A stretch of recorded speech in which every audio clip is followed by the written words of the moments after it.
بسم اللہ الرحمن الرحیم۔ ایک مرتبہ حضرت خضر علیہ السلام دریا کے کنارے بیٹھے تھے۔ اتنے میں کسی سائل نے آ کر ان سے سوال کیا کہ میں آپ سے اللہ کے واسطے سوال کرتا ہوں، مجھے عنایت فرمائیے۔ یہ سن کر حضرت خضر علیہ السلام پر بے ہوشی طاری ہو گئی۔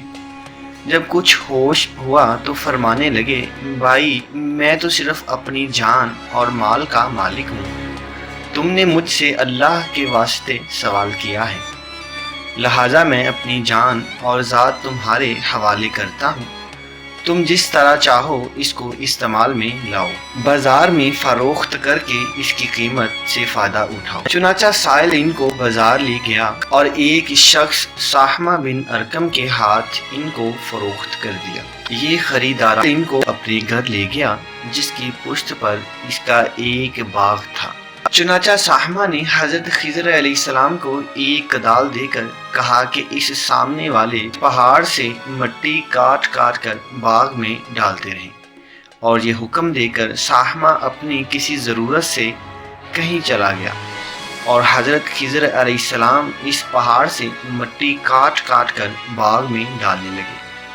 جب صحمہ واپس آیا تو اس نے گھر والوں سے دریافت کیا، تم نے غلام کو کھانا بھی کھلایا یا نہیں؟ گھر والوں نے جواب دیا، ہمیں معلوم نہیں، غلام کہاں ہے؟ یہ سن کر جب صحمہ خود کھانا لے کر باغ میں آیا تو اس نے دیکھا کہ وہ غلام یعنی حضرت خضر علیہ السلام تمام پہاڑ کی مٹی کاٹ کر ڈال چکے تھے اور اپنے کام سے فارغ ہو کر اپنے مولا حقیقی کی عبادت میں مصروف تھے۔ یہ دیکھ کر صحمہ کو بڑا تعجب ہوا اور اس نے دریافت کیا، یہ تو بتائیں کہ آپ کون ہیں؟ یہ بات سن کر حضرت خضر علیہ السلام پر کچھ بے ہوشی سی طاری ہو گئی، اور پھر افاقہ ہونے پر انہوں نے فرمایا کہ بھائی میں خضر ہوں۔ جس کو سن کر صحمہ کے ہوش اڑ گئے کہ تو نے یہ کیا کیا، ان کو غلام بنا کر ایسے کام پر لگایا، یہ تو انتہائی گستاخی ہوئی۔ پھر ہوش آنے پر صحمہ نے توبہ کی اور پروردگار سے عذر خواہی کے ساتھ حضرت خضر علیہ السلام کو آزاد کر دیا اور جناب باری تعالیٰ میں عرض کیا کہ اللہ رب العالمین مجھ سے اس کا مواخذہ نہ فرمائیے، کیونکہ میں ان کو جانتا نہیں تھا۔ اس کے بعد حضرت خضر علیہ السلام نے دعا فرمائی اور سجدہ شکر بجا لائے کہ اے میرے پروردگار، میں تیرے ہی حق میں غلام بنا اور تیرے ہی حق میں آزاد ہوا، اس پر تیرا شکر گزار ہوں۔ بعد ازاں واپسی کی اجازت لے کر جب دریا پر واپس آئے تو دیکھا ایک شخص کھڑا دعا مانگ رہا ہے کہ اے میرے رب، حضرت خضر علیہ السلام کو غلامی سے رہائی عطا فرما دے اور ان کی توبہ قبول فرما لے۔ حضرت خضر علیہ السلام نے یہ دیکھ کر اس شخص سے دریافت کیا کہ آخر تو کون ہے؟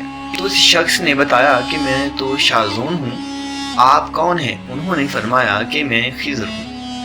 اس کے بعد شازون نے کہا، اے خضر، تم نے اپنے لیے رہنے کا مکان بنا کر دنیا طلب کی ہے، کیونکہ حضرت خضر علیہ السلام کا دریا کے کنارے پر ایک عبادت خانہ تھا۔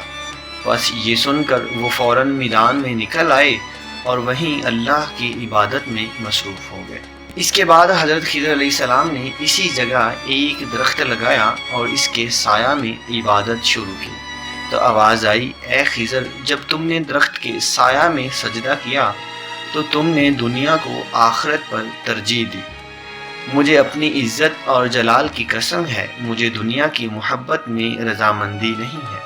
اس کے بعد حضرت خضر علیہ السلام نے شازون فرشتہ سے کہا کہ اے شازون، دعا کرو کہ اللہ تعالیٰ میری توبہ قبول فرمائے۔